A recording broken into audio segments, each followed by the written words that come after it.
Hello friends, 15 अप्रैल के current affairs को देखते हैं। पहला क्वेश्चन है, उत्तर पूर्व भारत के पहले एम्स का उद्घाटन किस शहर में किया गया है? नॉर्थ ईस्ट में फर्स्ट एम्स बन रहा है गुवाहाटी में। इंपॉर्टेंट क्वेश्चन है, किसने अपनी coffee table book the banker to every Indian launch की है? आपको मालूम ही है, इसका टैगलाइन भी है एसबीआई का, the banker to every Indian. तो इसने ही ये लॉन्च किया है, स्टेट बैंक ऑफ इंडिया ने। कौन सा राज्य ऊर्जा दक्षता सूचकांक 2022 में शीर्ष पर रहा है? आंध्र प्रदेश जो है वो ऊर्जा दक्षता सूचकांक में यानी एनर्जी इफिशियंसी इंडेक्स में टॉप पे रहा है। बहरीन ने किस देश के साथ अपने राजनयिक संबंध फिर से शुरू किए हैं? कतर के साथ। किसे business leader of the decade पुरस्कार मिला है? Business leader of the decade award मिला है कुमार मंगलम बिड़ला। ठीक है, ये चीज हो गई। अगला देखते हैं, कौन सा शहर पहले वैश्विक बौद्ध सम्मेलन की मेजबानी करेगा? नई दिल्ली।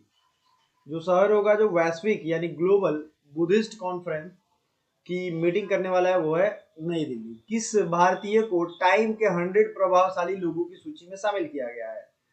तो टाइम मैगजीन आपको मालूम ही है, जिसमें बहुत बड़े बड़े लोगों का नाम आता है, जैसे किसी देश के पीएम का या महात्मा गांधी का भी नाम 1930 में आया था। तो ये जो है शाहरुख खान को इस बार स्थान दिया गया है। बच्चों के लिए ऑक्सफोर्ड मलेरिया वैक्सीन को मंजूरी देने वाला पहला देश। बच्चों के लिए ऑक्सफोर्ड की जो मलेरिया वैक्सीन है वो घाना ने अप्रूव कर दिया है। ठीक है। अमन सहरावत ने एशियाई कुश्ती चैंपियनशिप में कौन सा पदक जीता है? स्वर्ण पदक जीता है। दो चीजें याद रखनी है यहाँ पे, अमन सहरावत किस खेल से संबंधित है? तो कुश्ती। और इन्होंने एशियाई कुश्ती चैंपियनशिप में गोल्ड मेडल जीता है।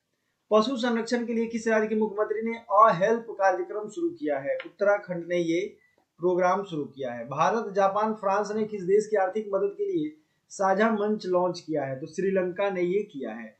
भारत में सबसे ऊंची अंबेडकर जी की प्रतिमा का अनावरण किस राज्य में किया गया? तो ये तेलंगाना में किया गया है। ठीक है। आते हैं पिछले कुछ करंट अफेयर्स को भी रिवाइज कर लेते हैं। एग्री ड्रोन सब्सिडी प्राप्त करने वाली पहली कंपनी गरुड़ एरोस्पेस है।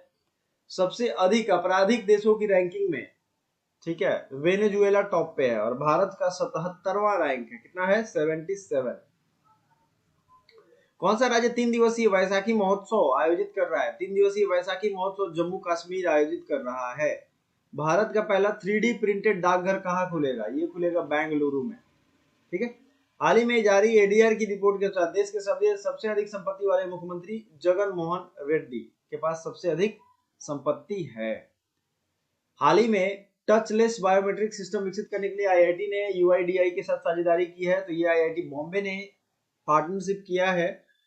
एंड हाल ही में कौशल विकास उद्यमिता मंत्रालय ने कहा राष्ट्रीय शिक्षा मेला आयोजित किया? तो ये उधमपुर में किया है। हाल ही में सर्वश्रेष्ठ सार्वजनिक परिवहन वाले शहरों की लिस्ट में कौन सी इस पे है?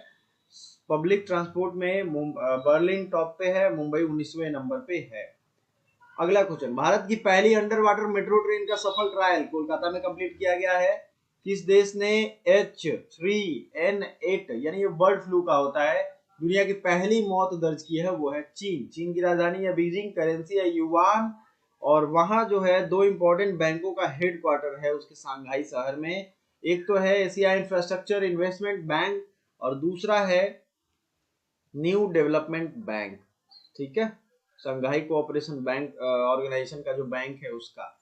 तो ये दो चीजों का आपको याद रखना है। दुनिया का दूसरा सबसे मजबूत टायर ब्रांड कौन सा बना है? MRF। किस राज्य में सुहेलवा अभ्यारण्य में बाघों का पहला फोटोग्राफ प्रमाण दर्ज किया गया? उत्तर प्रदेश में। किस कंपनी को मिनी रत्न 1 का दर्जा दिया गया? Solar energy corporation of India limited. ठीक है। आइए कुछ और क्वेश्चन रिवाइज करते हैं। मैंने कहा था कि एटलीस्ट एक सप्ताह के क्वेश्चन हम लोग रिवाइज करते चलेंगे और उसी फॉर्मेट पे हम लोग आगे बढ़ रहे हैं। जल्द ही हम आपको नवंबर का करंट अफेयर्स भी लेकर के आने वाले हैं और आपको रिवाइज करवाएंगे। देखिए, मेरा फोकस रहता है सबसे पहले पढ़ाई, फिर रिवीजन, फिर प्रैक्टिस। ठीक है, तभी एग्जाम क्रैक हो पाता है। भारत, बांग्लादेश और जापान कहाँ कनेक्टिविटी बैठक आयोजित करेंगे? त्रिपुरा में। किसने सांख्यिकी 2023 में अंतरराष्ट्रीय पुरस्कार जीता? CR राव ने। किसने भारतीय संविधान की डोगरी संस्करण का पहला संस्करण जारी किया है? किरण रिजिजू ने। गृह मंत्री अमित शाह ने कहा वाइब्रेंट विलेज प्रोग्राम शुरू किया है? अरुणाचल प्रदेश। हाल ही में किसे LIC का चीफ इन्वेस्टमेंट ऑफिसर नियुक्त किया गया? Ratnakar Patnaik. Least free country in freedom house index ये तिब्बत में किया गया है। हाल ही में किस राज्य सरकार ने डेयरी किसानों का समर्थन करने के लिए संजीवनी परियोजना शुरू किया है? हिमाचल प्रदेश। हाल ही में उत्तर प्रदेश में कहा 2 दिवसीय राष्ट्रीय जलवायु सम्मेलन 2023 का उद्घाटन हुआ है लखनऊ। विदेश मंत्री एस जयशंकर ने कहा तुलसी घाट बहाली परियोजना शुरू किया। तो ये पता ही है, तुलसी घाट है बनारस में और ये बहाली परियोजना शुरू किया युगांडा में। ठीक है। भारत की पहली semi high speed regional rail service का नाम क्या रखा गया? रैपिडेक्स। किस देश ने क्रिप्टो फर्मों का लाइसेंस देने का पहल शुरू किया है? El Salvador. कौन सा राज्य सावरकर के जन्मदिन को स्वतंत्र वीर गौरव दिवस मनाएगा? महाराष्ट्र। किस राज्य के राज्यपाल ने ऑनलाइन जुए पर प्रतिबंध लगाने वाले विधेयक को मंजूरी दे दी है? ये तमिलनाडु ने ऐसा किया है। ठीक है, तो चलिए बाकी हम लोग रिवीजन करते रहेंगे। Thank you so much, bye for now.